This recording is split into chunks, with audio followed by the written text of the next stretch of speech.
Good morning, or depending on when you're watching this, good afternoon, good evening, or good night. My name's Ross, and I was always told I had a voice for radio, so today I'm bringing you around from the Sheffield League Challenge that happened in October 2015. We're in the standard format, so that means all the sets from X and Y to Ancient Origins.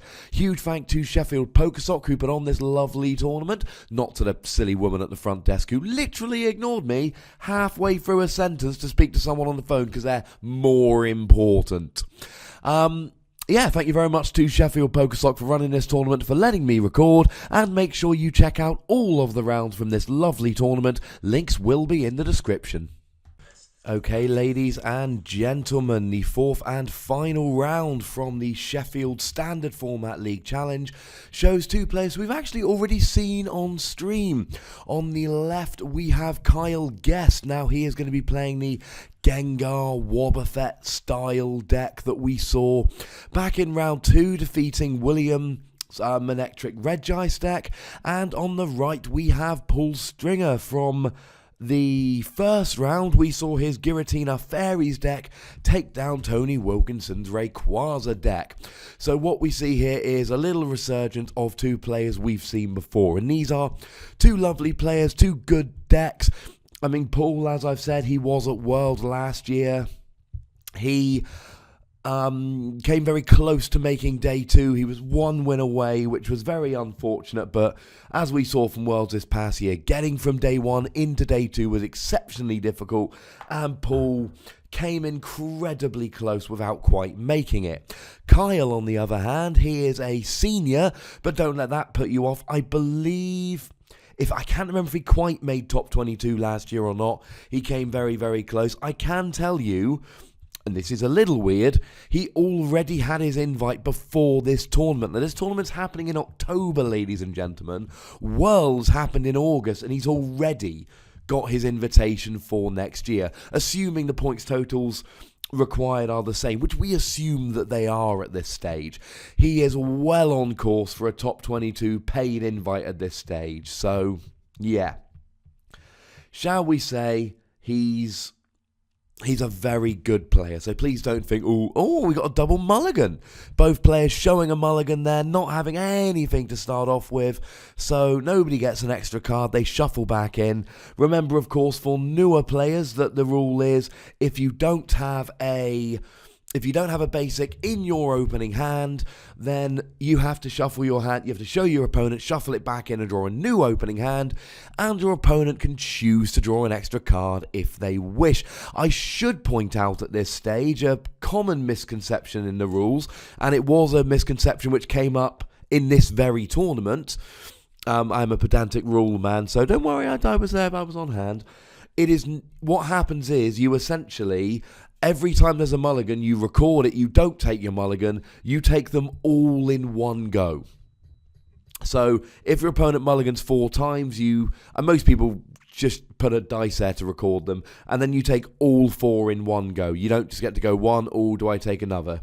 So yeah, there we go with the rules. So who's starting off? Kyle, it looks like, is starting off. He's got a Gengar active, which is very, very good. Now we're going to see the downside. And he should not have put a special energy down on turn 1, because I know Paul is playing Enhanced Hammer. Well, actually, I don't, but I assume Paul is playing Enhanced Hammer, and that could well come down here. The general rule when you're playing against decks that may play these kind of cards, like Enhanced Hammer, is especially a card like Gengar, where you're going to need 2 energy attachments to attack. What you want to do is get a basic energy down on Gengar, and then next turn go for the DC to get the attack. Because if Paul plays an Enhanced Hammer here, then that means Kyle can't attack with Gengar next turn. Whereas if Paul had put down the basic, then there's no way Paul can stop him attacking unless he plays Crushing Hammer and hits ahead, or plays Flare Grunt, which we wouldn't expect in a Giratina deck. But with these Giratina decks, it's not particularly out of the ordinary to see people playing Enhanced Hammer there. Giratina's attack, remember, does 100 damage for 4 energy and stops you playing tools, Stadia or Special Energy the following turn.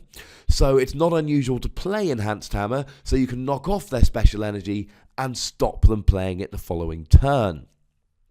So Paul has a Xerneas set, and this is why I'm a big fan of playing Switch. Oh, now that worked out very nicely.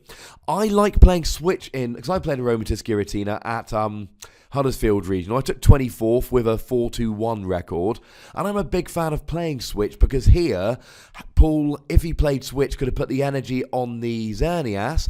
Had he then hit the Switch, he could have played Switch and done Geomancy turn 1, got the turn 2 Giratina. Now maybe he does play Switch, but most Xerneas decks don't, saying, well, I'm playing Fairy Garden, that gives me free retreat. Yeah, but it doesn't give you free retreat on first turn and allow you to move the energy.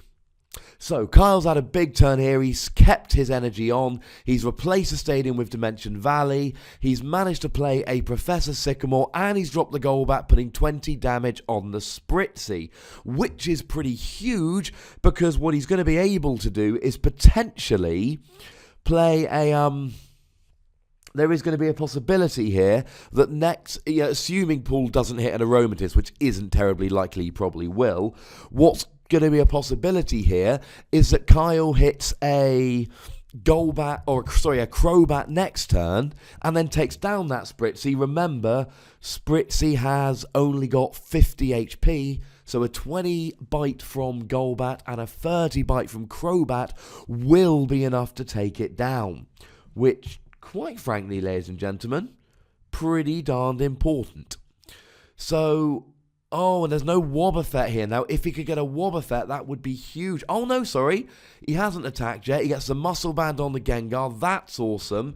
And he hit the Super Scoop Up. What he really wants here is a Wobbuffet. Oh, and look at that. A brilliant play from Kyle there. What he actually did was choose to use Gengar's first attack, which allows him to place damage counters. And instead of doing 80 to the active Xerneas plus poison, what he actually did instead was placed 3 damage counters with the Gengar, using his first attack for 1 energy, and KO'd that Spritzy to get an early KO. Now, one thing that's crucial here is that there is going to be no attack from Giratina this turn. There's only 3 energy on the bench. There will not be a 4th energy coming down. And yes, Gengar EX's first attack is Night Attack, 1 colorless energy, place 3 damage counters on 1 Pokemon. Now, the key here is that he didn't hit the Wobbuffet, and Kyle wants the Wobbuffet here. What he wants to do is use the Gengar to hit the Xerneas, go to the bench, put the Wobbuffet active, at which point there will be no Aromatisse shenanigans from Paul, unless, of course, he can play Lysandra. Remember, that Wobbuffet only blocks abilities when he's in the active, so that means that Paul will be able to get around it using a Lysander to bring up any benched Pokemon. Remember, of course, that Wobbuffet also only turns off the abilities of non-psychic Pokemon, so both the Golbat and the Crobat, they do get their bite abilities back here, which, of course, is very, very important. Lovely. So, what can Kyle do here? Well, I mean, and also, just go back to first play of the game, when he put down their energy, I told you, well, look for the Enhanced Hammer, blah, blah, blah. There is an argument, and there is the Enhanced Hammer, so here's what I said about earlier. Now, if Paul could get an attack here, getting rid of that DCE and placing down a stadium and putting down Giratina would guarantee no attack here, because there would be no possibility of Dimension. And there he gets the stadium and the Enhanced Hammer, so missing the Giratina attack here is absolutely huge. And the reason it's huge is because if Paul could attack with Giratina here, there is no Dimension Valley, no DCE, and that would guarantee no Gengar attack, or at least no good Gengar attack this turn. That, of course, is now a completely moot point. It is irrelevant because there was no Giratina attack. Dimension Valley has gone down, and we see a Sycamore there from Kyle. Kyle really, really wants a Wobbuffet here. Wobbuffet would be absolutely huge. It would be amazing because it would basically turn off that Aromatisse, and that would be doubly huge because there is no energy on that active Xerneas. That means he couldn't attach an energy to Xerneas to retreat and attach an energy to Giratina to attack, but he's got no Wobbuffet, so he can't do that. That would have been so huge. Being able to switch into a Wobbuffet there would have meant that Paul couldn't get the Giratina attack off, and we know that Kyle plays Wobbuffet, because what he would have been able to do is force Paul into either attacking to the Xerneas and retreating, but not attacking with Giratina, or attaching to Giratina and giving up that Xerneas for dead. Now, instead, we saw Kyle take another KO on Spritzy in the same way that he did before, that being a 20 damage with Golbat and the 30 damage counter, or the free damage counter attack with the Gengar, which is really... it's a very good play. It's not as good a play as the Gengar going into the Wobbuffet. That is the key. That would have been perfect for Kyle here. But we can't always get the perfect play, and there's two things that he's done. There's two things Kyle has done here, which is really, really good from that play. First of all, he's taken a second prize. He's now 2 prizes up. Secondly, he has put Paul under a lot of pressure. There are 2. Oh, and he hasn't got an attack. So he hasn't got an energy. This is really bad for Paul here.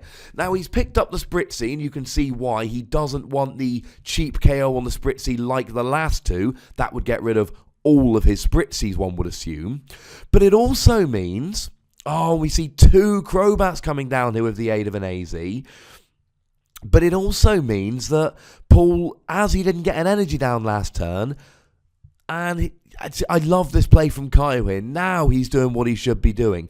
He's half killed that Giratina. Now we get the last Spritzy coming down. Paul needs an energy, but he still isn't an Ezzy energy. Now he's going to be able to put energy on both the Giratinas. Now next turn, Paul is going to be rolling. Remember that Xerneas does have a retreat cost of 2, and that there is no Fairy Garden out at the moment. That could be important as this game goes along. So, something to keep an eye on, I would say. Kyle's put himself in a really good position here. I know I said the ideal play was a Wobbuffet, but by taking down those 2 Spritzys, he's half killed the Giratina with all the energy on. And here, I mean, honestly, now, if he's got a Golbat, and he has, now, and now I don't agree with the play. Now he needs to take down the Spritzy, and the reason he needs to take down the Spritzy is very, very easy for me. That Spritzy needs to go down because the vast majority of decks play a free Aromatisse line at the most. You take down that Spritzy, and the best case scenario for Paul is he hits his Sacred Ash and a way to get a Spritzy out in the same turn, which ain't that likely. Which means, okay, yeah, Paul's got a Giratina, but he's got a half-dead Giratina, which goes down in 1 hit to Gengar, and then loses 4 energy, and that second Giratina, you know, he's not really doing all that well. So, I would like to have seen him take down the Spritzy here. Oh, he still can! I would like to see him take down the Spritzy here.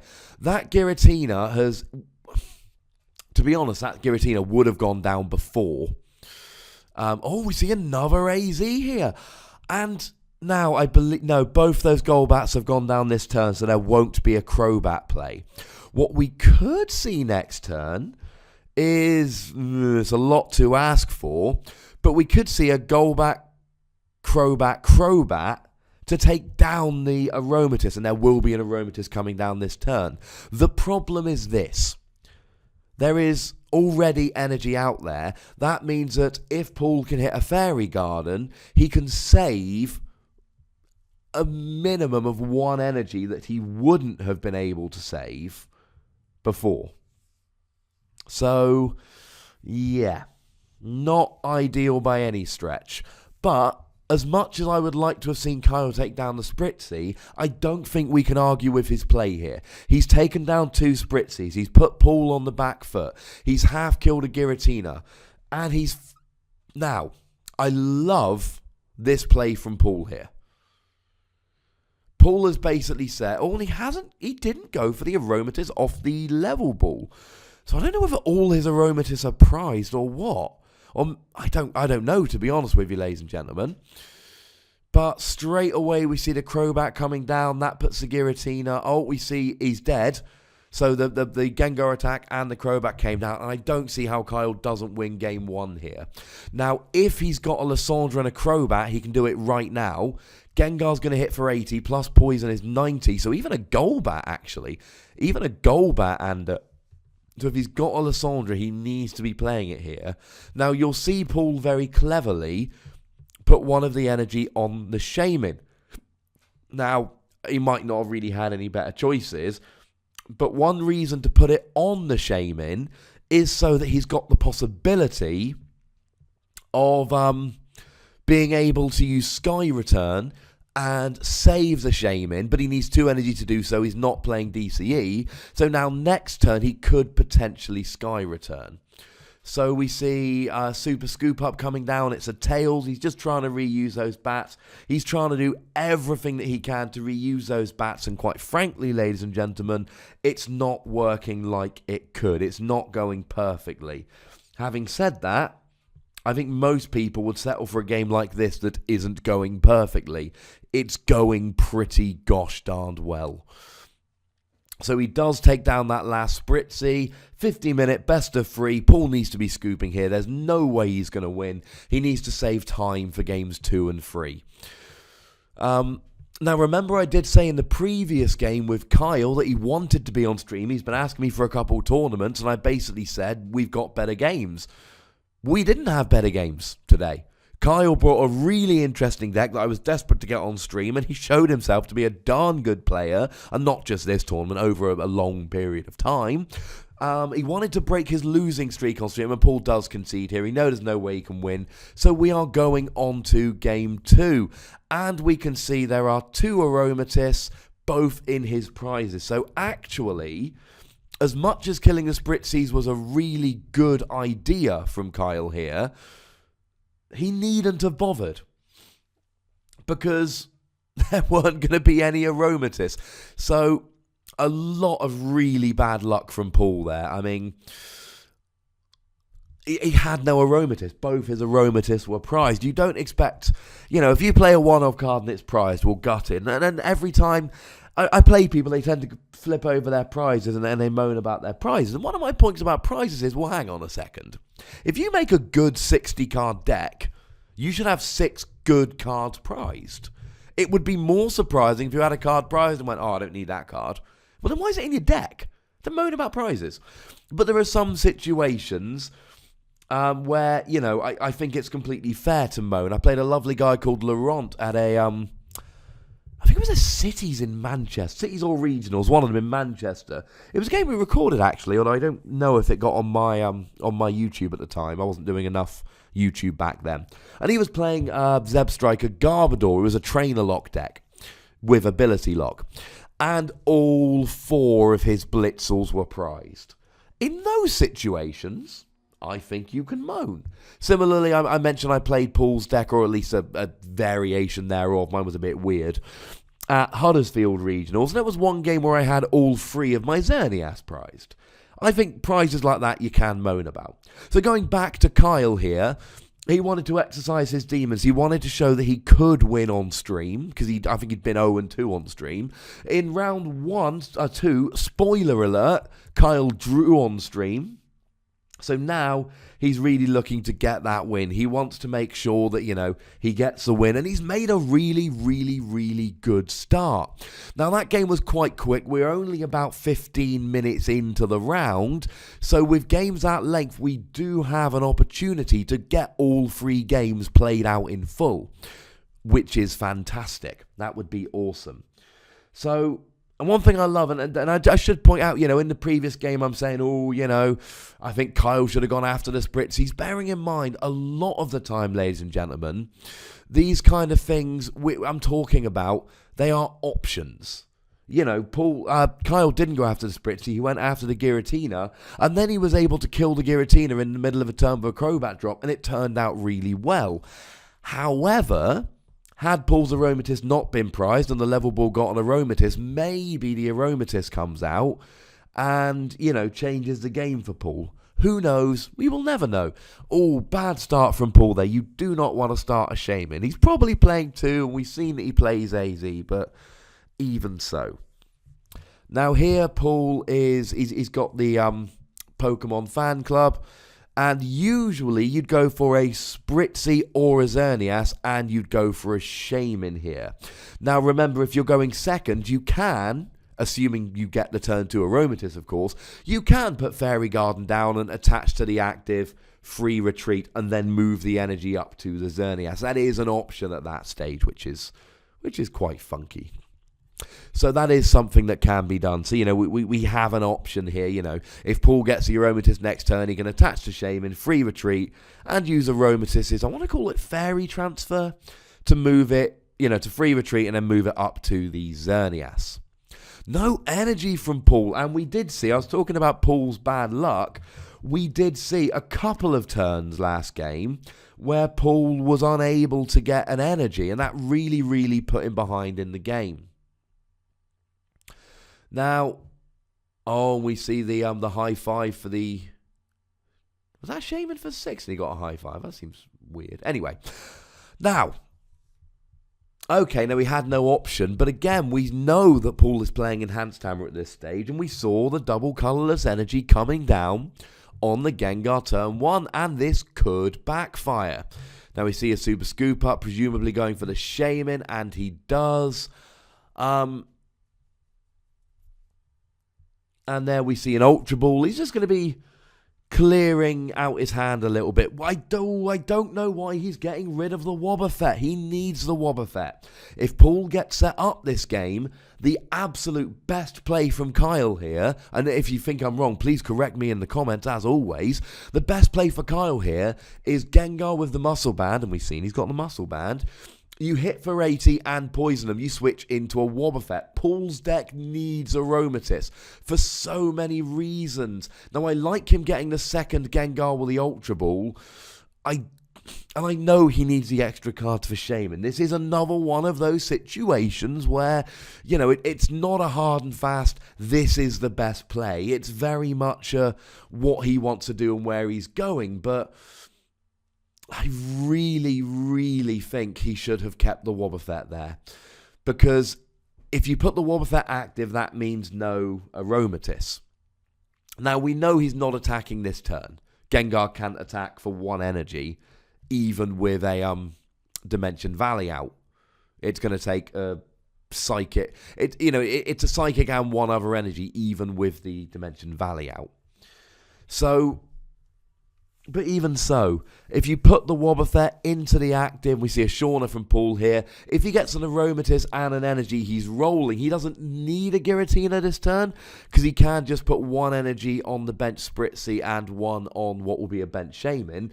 But remember, ladies and gentlemen, Kyle has figured out that if he drops a Golbat for 2 damage counters, and then uses Gengar's first attack, he can kill a Spritzy on the bench, and that was a really good play of his last game that he'll want to carry on. Maybe that's why he didn't bench the Wobbuffet, but still, if both these decks are up and rolling, what Carl is going to be wanting to do is just attacking into the Giratina. Paul is then going to want to retreat the Giratina and move the energy to a second Giratina, so he can AZ the one that's damaged, but that isn't an option if he... That isn't an option if Kyle's got a Wobbuffet in the active. Please go for a Wobbuffet. Oh, no, he's going for a Golbat here. Now that really is the best play. He puts it on the Zubat. Golbat, remember, has got free retreat in a way that Zubat doesn't. The old Zubat everyone was playing did have free retreat. The new one doesn't, but the Golbat does, and he's got the Golbat there, so that's okay. But puts the 20 on the Spritzy, gets a Psychic Energy on the Gengar. Now we can free retreat and KO that Spritzy, and this game is going just like the previous one. But just like the previous one, I would like to point out that Paul is not exactly having the best of it in this game. He still doesn't have a...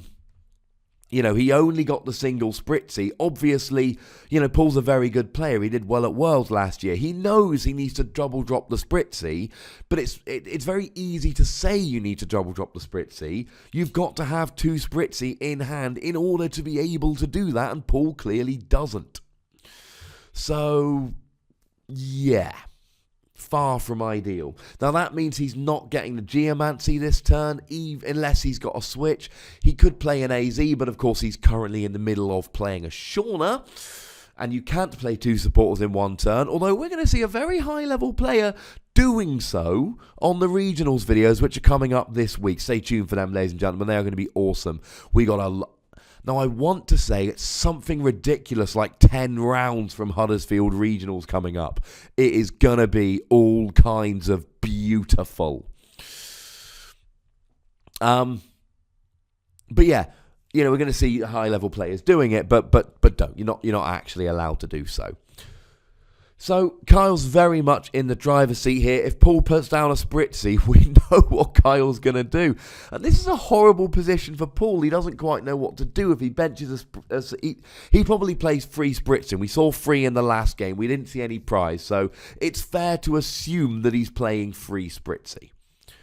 Well, he knows he's lost one, so he's got to drop the other 2 at the same time. If he only drops one, we know what Kyle's going to do. He's done it again and again this game. So, it's it's not something he's going to be able to do. So, what does Kyle need to do here? Needs to do something. Now, we see a Golbat come down. He's going to bite the... whatchamacallhim. That's crucial. And the Lysandre comes down, and it brings active the Giratina. And now he's doing a good thing. Now here he needs a Wobbuffet down. He needs the Wobbuffet down. Now don't get me wrong, the abilities aren't that big. There isn't an Aromatisse out, but Paul can drop a Shaman in a minute to draw extra cards. And he's going for a Pokemon fan club here, and the likelihood is he's going to draw a Shaman. And we assume he's going to get a Shaman. Oh, no, of course he's not going to get a Shaman. How silly of me. He's going double Spritzy. Now, this next turn is going to be the money turn for Paul. He knows he's got to give up that Giratina. That Giratina ain't living till next turn. Unless he free retreats into a sacrificial Pokemon. He could free retreat into a sacrificial Spritzy, but he needs his Xerneas active at the beginning of next turn. He needs one active at the beginning of next turn. Now, if he's got an energy here, I believe the energy's been on the Giratina for a little while. Oh, so what he needs to do is free retreat and do the Geomancy, but he's not able to. Now, no guarantee... Oh... And the Giratina goes down. I think Carl's going to make short work of this one. Now, I believe, possible... No, not possible. The maximum he can do with dropping damage counters this turn is 80, and he'd need 100 to KO the 2 Spritzy. But either way, Kyle looks to have this game sewn up. He can drop the Golbat here, drop 20 on the Spritzy. He can then use Gengar's attack to do 30 to said Spritzy, get the KO, and then he's just a 2 prize knockout away from the win as a Sycamore comes down. And we know that there's a Shaman on the bench. And I like the Sycamore play from here, as long as he didn't just Sycamore Lysandre. I don't think he did. Because that's what he wants in hand here. He wants a Lysander in hand. Oh, and he gets rid of the Fairy Garden. That's pretty cool. So that next turn, he can just pull up the Shaman, drop a Golbat / Crobat. Either will do. And then get the KO with the Gengar. Not choosing to do that, though. Okay. Completely different. Or is he changing his mind? I don't know what he's announced. I can't hear the audio right here. I don't know that this happened. Oh. Well, it looked like he was halfway through the attack, and now he's just kind of carrying on. Remember, we are a league challenge here. It's a little league challenge. Both these guys have got top 4. It's quite relaxed. I don't know. It looked... I mean, he might have been retreating the Gengar here, which wouldn't be the worst play ever. Remember that Crobat can do 30 snipe for 1 energy in the same way that Gengar can. And he KOs the Spritzee. So maybe he was going to maybe he was going to use... Remember that that mystery energy reduces the retreat cost by 2. I believe that gives Gengar a free retreat. Yes, it does. So might have been retreating into the Crobat to attack for free. Here comes a Fairy Garden again. And we finally see a Geomancy, but it's not going to matter. There is a win condition this turn, although I don't think... Oh, and it doesn't look like he's got the Aromatisse. Honestly, I don't think it particularly matters. If I was Kyle, I wouldn't be worrying about the Aromatisse. I'd be trying to kill the Shaman. Now, and we see the Aromatisse. We have an Aromatisse, ladies and gentlemen. This is not a test. There is an Aromatisse on the field. It is on. I don't think it's really going to make very much of a difference. Paul's hitting a little bit of bad luck. He's hit a little bit of bad luck. He hasn't hit. He's had multiple turns without energy. And, he had the Aromatisse prized in the first game. But what I don't want to do, and we've seen some games lately, like some of the ones from the Norwich League Challenge. Look them up if you haven't already, ladies and gentlemen. Where they weren't terribly competitive games. Now, even in the uncompetitive games, I like to sit, we still have a chat about the deck and I talk you through some strategies. And there we've seen the Crobat and the Lysandre. It's over, ladies and gentlemen. Kyle needs to stop playing here and just do the attack. Stop it, Kyle. There we go. Paul did the right thing there. Just so we're clear, these boys are friends. That wasn't insane rudeness from Paul there. But what I don't want to take away from this game is how well Kyle played. Kyle played that game absolutely beautifully. It was wonderful because he did exactly what he should with a Spritzee. Now, he didn't get the Wobbuffet out, and I think I made it quite clear that I wish he had. But he killed the Spritzees, he looked for his win condition, and honestly, even if Paul had drawn better, I don't know how Paul wins that game. If Paul properly gets going, maybe Kyle does put the Wobbuffet down. Regardless, Wobbuffet does 80, plus poison, goes to the bench, so it's essentially a 2-hit KO. Giratina's 2-hit KO in the Gengar, with the added bonus, ladies and gentlemen, that we've also got a whole bunch of, Gengar going to the bench. So Giratina's maybe taking one, and against something like a Crobat, Giratina's not even getting a 1-prize KO. So, a 1-hit KO. So here it really is, it's a good matchup for Kyle. He played really well. I hope you enjoyed these videos from Sheffield League Challenge. The links for rounds 1, 2, and 3 are in the description. I highly recommend that you go and have a look at them and have a look at Norwich League Challenge that I uploaded right before this. I'm going to be back very shortly with, I think, 10 games from Huddersfield Regionals, and we all know that Regionals, it knocks up a notch. They will be better games, ladies and gentlemen. These have been good, but they will be even better than the ones we've seen. It is going to be absolutely glorious. I hope you join me for that. Like, comment, subscribe, all that good stuff. Thank you very much for watching. My name is Ross, and you've been watching PTCG Radio.